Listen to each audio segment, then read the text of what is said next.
population growth and now some of the worst deficits the state has ever faced, California's prison system is in the midst of an extended crisis. Today, I am here with Professor Jonathan Simon, Associate Dean of UC Berkeley's Jurisprudence and Social Policy Program. Thank you so much for being here with us today. It's a pleasure. Why does California have such a huge prison population?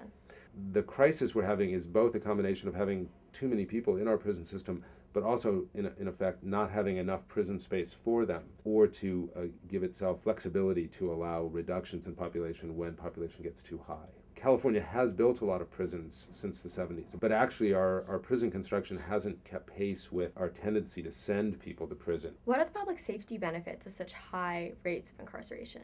Well, that's a very good question. Let's be clear that I think many Californians and many Americans, period, believe that prison provides at least the guarantee that while somebody is in prison, they won't be harming the community.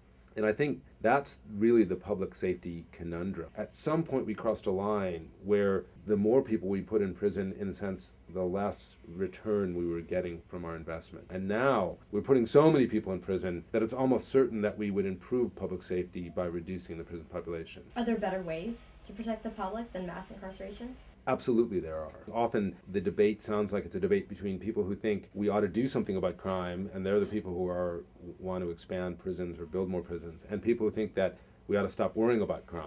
And I'm neither of that. I think a couple things to think about here. One is who needs to be in prison and who could we achieve some sense of security through something less than prison, like probation, or a combination of probation and drug treatment, job training, more robust efforts at trying to make somebody less likely to go back to crime. What reforms would you like to see in California's criminal justice program? What I would like to see us do is put more of our resources in public safety and more of our authority at our county level. The county is closer to the ground. They can actually be aware of what are the hot spots for crime in this area. Counties handle a wide array of services. They do policing, but they also have county jails. They run public health facilities. Overall, give that discretion and the resources to go with it to county government.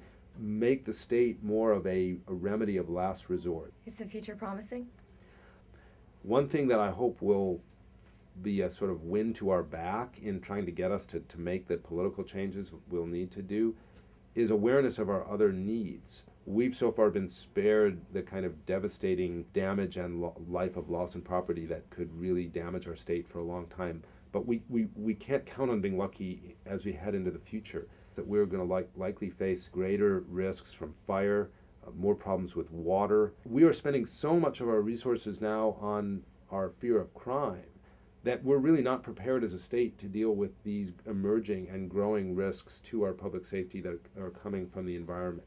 That is an opportunity because as Californians become more aware of the threat that our lack of infrastructure investment to deal with these environmental risks poses, and Hurricane Katrina, again, is a terrible reminder and warning, I think it will be easier to get them to have a kind of serious discussion about whether we ought to move some of our investment in prison and crime control toward some of these new threats. And again, I would say police are a very good way to balance these, because police can be very effective against crime, but they can also be crucial in helping the public in the aftermath of a major earthquake or a fire. Thank you so much for meeting with us this week. If you'd like to get more information on any of the subjects we've covered today, you should check out Professor Simon's 2 award-winning books, Poor Discipline and Governing Through Crime. For CalTV, I'm Amanda Lowe.